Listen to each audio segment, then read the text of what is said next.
Ya guys, beberapa hari kemarin kebetulan gue ke Bandung dan mengunjungi beberapa tempat wisata di daerah Pangalengan. Nah, jadi sekalian aja karena gue juga lagi megang kamera Nikon ZFC, ya udah akhirnya gue ngetes nyoba moto-moto landscape dan juga gue akhirnya bikin video review singkatnya.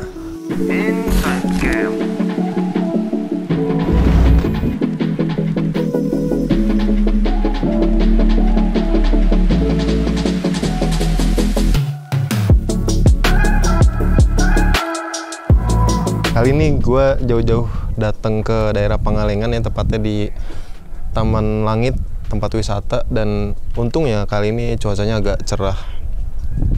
Gue datang jauh-jauh ke sini buat bahas atau mencoba Nikon ZFC. Dan tadi juga udah ngambil beberapa sampel foto ya, sambil kita bahas review singkat aja ya. Jadi nggak terlalu panjang lebar lah. Dan di sini kebetulan lagi cukup sepi karena emang hari biasa ya. Dan bisa kalian lihat sendiri di belakang gue nih udah berkabut. Sekarang padahal pukul 6.57 atau ya jam 7 lah. Ya kita masih nunggu ini sih, kabutnya pergi dulu gitu, baru pemandangannya kelihatan semua. Oke, sebelumnya gue mau ngomongin desainnya dulu, bahwa Nikon ZFC ini mengusung desain yang agak retro. Bukan agak sih, sebenarnya emang bener-bener retro ya. Dengan warna putih di atas, bukan putih, ini silver, hitam, mirip FM1 yang zaman dulu tuh.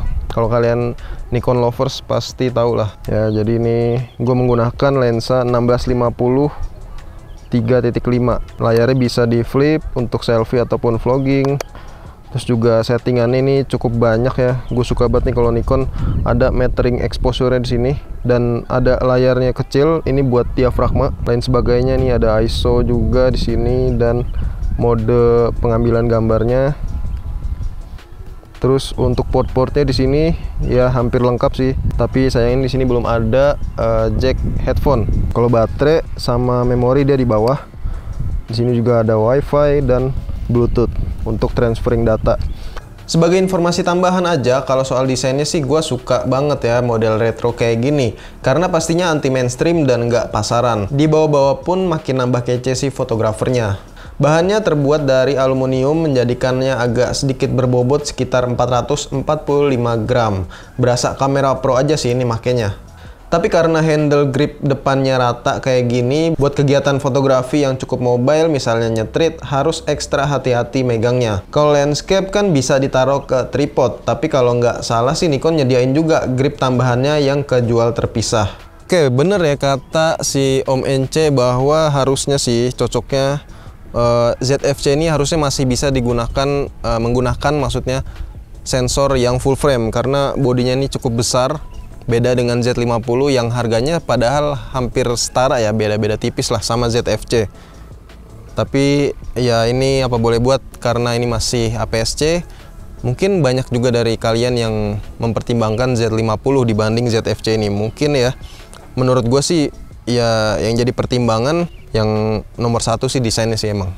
Ya, Nikon ZFC ini ditenagai sensor APS-C dengan 21 megapiksel DX format, didukung juga dengan prosesor Expeed 6-nya.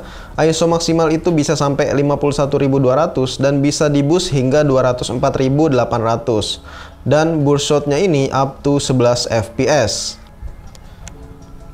Oke, kalau dari hasil percobaan gue tadi, kamera Nikon ZFC ini ya bisa dibilang cukup bagus ya buat scene backlight, karena kebetulan emang tadi suasananya lagi backlight, pemandangannya juga scene-nya tuh bagusnya lagi backlight, dan ini bisa ngangkat banget. Terus untuk video juga bisa dibilang ya cukup bagus sih, tapi sayangnya di 4K itu belum bisa ada stabilisasinya, cuman di Full HD doang ya. Tapi ya itu menurut gue sih nggak masalah, karena masih cukup bagus lah di Full HD untuk sekarang ini. Dan Full HD-nya itu sendiri yang 60 fps tadi gue coba sih. Tapi yang untuk 120 atau yang 100 fps itu kemungkinan bisa dipakai untuk bikin slow motion. Kalian bisa nilai sendirilah bagaimana hasil foto dan videonya tadi ya. Nah, kalau soal hasil foto, selain cukup bagus mengatasi backlight, hasilnya juga cukup tajam. Untuk di zoom beberapa kali, hasilnya masih tetap tajam. Dan tentu warna yang dihasilkan ya khas Nikon, lebih keluar dengan saturasi tinggi, khususnya warna hijau dan birunya.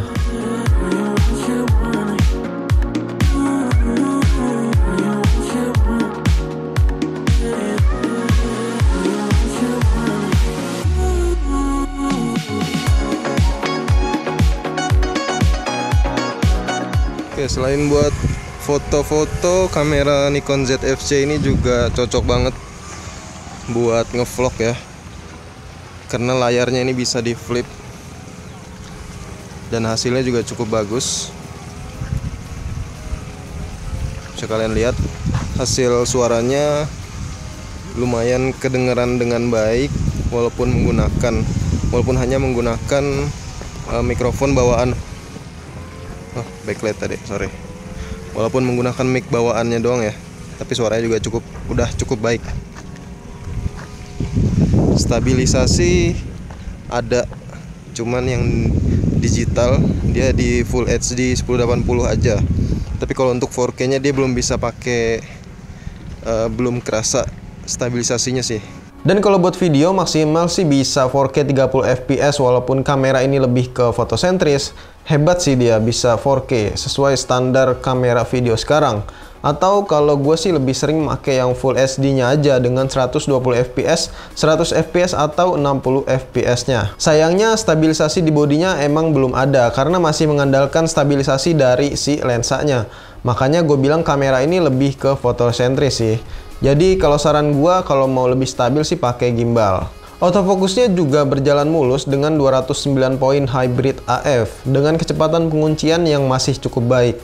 Apalagi didukung layar sentuh yang memudahkan untuk menentukan titik fokus. Apalagi juga ditambah adanya eye detect atau face detect.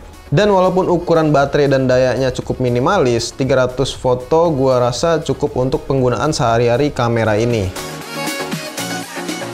Ya guys, jadi itu dia beberapa review dari gua yang cukup singkat tentang Nikon ZFC kali ini. Semoga membantu kalian yang lagi bingung pengen beli kamera Nikon yang mana nih. Ya semoga kalian bisa milih antara Nikon ZFC atau mungkin Nikon Z50 yang agak setara dengan ZFC ini. Oke, sekian dan terima kasih.